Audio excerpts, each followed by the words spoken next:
सगळ्यांना आवडणारा असा मावा केक. तर नमस्कार मैत्रिणींनो. मावा केक करायचा म्हटलं तर तो जमेल की नाही जमेल, फुगेल की नाही फुगणार किंवा स्पंजी होईल की नाही, असे अनेक प्रश्न आपल्याला पडतात. पण जर तुम्ही हे प्रमाण घेऊन हा केक तयार केला तर हा नक्कीच खूप टेस्टी आणि चविष्ट असा केक तयार होतो.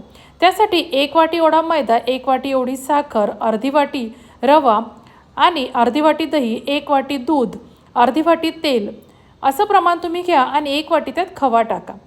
त्यानंतर बटर पेपरला थोडंसं तेल लावून घ्या. चमचा बेकिंग सोडा आणि 1 चमचा बेकिंग पावडर टाका आणि त्यानंतर हा छान बेक करून घ्या. तर हा बेक होण्यासाठी 30 ते 35 मिनिटाचा असा वेळ लागतो.